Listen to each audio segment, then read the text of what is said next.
Controversy at the Olympics, Tiger Woods stops the world to speak, and the shit is hitting the fan for Toyota. Seems that not even the news of Leno return to late night makes a damn bit of difference in the economy, and with good reason. It fails to answer the question, where the hell are the jobs? While I try and call my unemployment in for week 63, let's take a look at the news. Dateline. The CycleSource Magazine World Report. You might find it hard to believe, but the luster of Olympic gold in Vancouver has been slightly tarnished this past month, when a discrepancy in men's figure skating has raised its ugly head.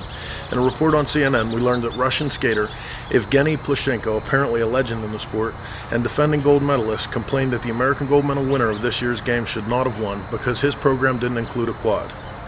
He went on to add that without a quad, men's figure skating is little more than dancing and diminishes the sport. Okay, so after I looked this up, it seems that a quad is a particularly hard spinning jump where the skater rotates a full 4 times in the air. So let me get this right. The guy in the black sparkly leotard is mad that the guy in the black feathery leotard didn't do enough spinny things and beat him anyway. Alright, Sally, get a helmet. I was 2 seconds away from starting to have respect for what you guys do on the ice until you decided to have a cat fight in front of the whole world, and now you've reduced it back to a bunch of guys with tight pants, plums bulging out, frolicking about the ice like woodland sprites. Really, dude? And speaking of things spinning out of control, Toyota's back in the headlines, and certainly not for their latest accomplishments in the hybrid auto field. No, sir. This time the defecation is hitting the rotary oscillator.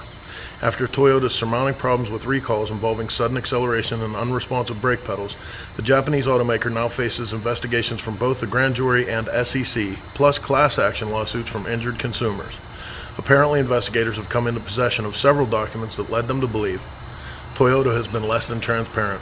In them, they boasted saving $100 million on a previous recall that had to do with this same problem. By running the old shell game, they got over on the public at large, and now these recalls have turned into a serious injury and are undeniable. There's little left to do but fess up. However, Japanese diplomats have already warned that if Toyota doesn't perform well in these hearings, it could damage future Japan-America relations. Okay, here's an idea. If you think for 1 minute that the threat of not being able to buy a Sony television at a fair market price excuses you from doing business in this country on the same level that the rest of us do, then take all your electronic bullshit with you and don't let the American flag smack you in the ass on your way out. Makes you awful glad you bought an American car right now, right? At least this reporter is.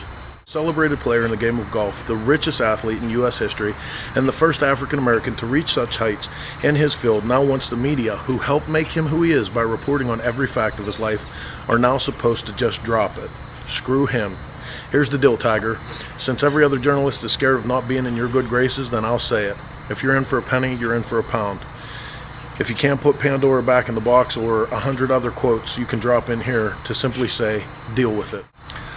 Let's not forget, this is a person who is just a golfer, has been raised to the status of cultural icon and social elite based solely on the fact that he has made so much money for himself and his sponsors.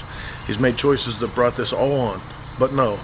We go on with the program, and for a solid 3 weeks, it's the only thing we can talk about. Not the 2 wars we're in, not the economy that's still struggling, not the lost homes or jobs. No, we're all preoccupied with Tiger Woods and his dick. It makes me wonder if we're not getting exactly what we deserve in this country. One thing's for sure, America, it's time to stand up and be counted. You and you alone hold the future of this country in your hands, and just by standing up for what you believe in, you can make all the difference. So turn off the bullshit news, don't vote for the popular candidate, and for God's sakes, don't hide in cyberspace. Let them put a face and a name on your complaint and demand action. We the people, right? At least that's the way it was written. And while I find my copy of the Constitution, grab your ankles, Nancy. Here comes the news.